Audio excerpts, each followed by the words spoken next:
Hook, you ever have one of those days where you think it'll just be normal? Coffee, work, come back home. Yet it flips into something so bizarre you could never make it up. Well, that's what happened to me the day my nosy neighbor, the self-proclaimed queen of our HOA, decided she had authority over my truck. And trust me, by the end of it, the only keys she was holding were the ones the cops slipped onto her wrists. Stay with me, because this story gets wilder with every step. It started like any other Saturday. I had just finished working a long week, and was looking forward to washing my old, but reliable Ford truck in the driveway. That truck wasn't just metal and bolts to me. It was the last big project I did with my dad before he passed. Every scratch, every squeak, every mile carried his fingerprints. That's why I was protective of it, more than most people might understand. Now, enter Karen. Not just any Karen. This was the president of our HOA, and she wore that title like a crown. Short blonde hair, oversized sunglasses, clipboard in hand. She strutted around the neighborhood as if she owned every brick and blade of grass. And for weeks, she had been eyeing my truck. She hated that I parked it in the driveway instead of the garage. But what she never cared to know was, I needed it there. My garage was where I was rebuilding an old motorcycle that belonged to my dad. There simply wasn't room. That morning, I was scrubbing away at the mud on the tires when I heard the sharp click of heels on concrete. Karen. She cleared her throat so loudly it startled me. You know, she said in that drawn-out tone, this truck doesn't meet HOA standards. We've had several complaints. I looked around. The street was empty. Complaints from who, Karen? The birds. Her lips tightened. Rules are rules. If you can't comply, the HOA can take further action. I sighed. I'd heard it before. But this time, she smirked. Or I could use my master key and move it myself. You forget I have access to every property here. I laughed, thinking she was bluffing. Master key? To my truck. That's not how locks work. But Karen, being Karen, strutted to her purse and pulled out a jangly set of keys.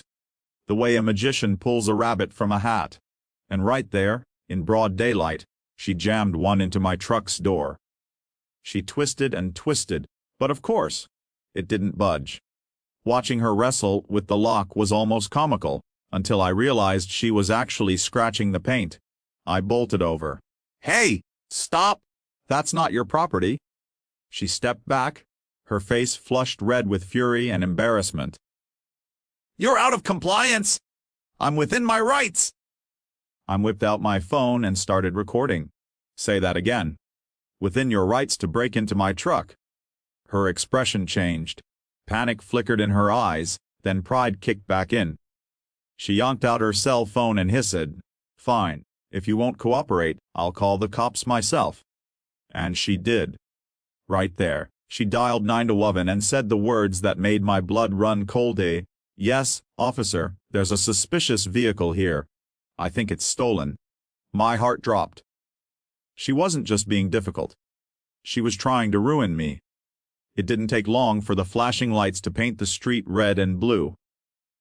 2 officers stepped out, hands on their belts, cautious as they approached.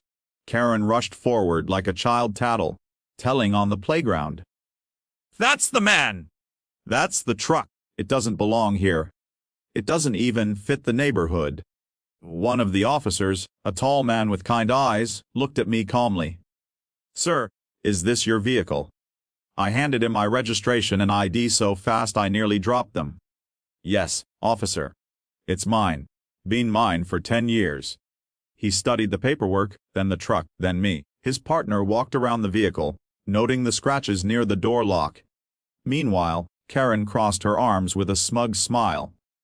See, I told you it was suspicious, probably stolen. That's when the officer asked, Mom, did you try to enter this truck? Her face went pale. What? No. Of course not. I held up my phone. I've got the whole thing recorded. Want to see her trying to jam her so-called master key into the lock?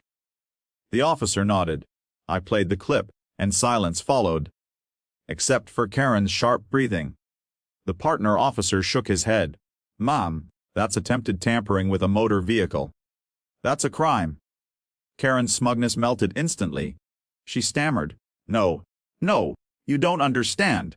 I'm the HOA president. I was protecting the neighborhood." But titles don't make you untouchable.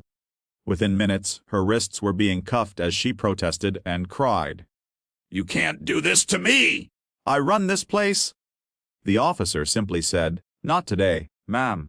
As they led her into the squad car, I stood there, heart pounding, but not from fear anymore, from relief. For once, the bully wasn't walking away victorious. Neighbors peeked out from behind curtains and doorways, watching the so-called queen of the HOA being driven away, and me? I just looked at my scratched-up truck, ran my hand along the dented paint, and whispered to myself, "Wha made it through? Dad." Closing message. Here's the thing. I could have let anger eat me alive that day.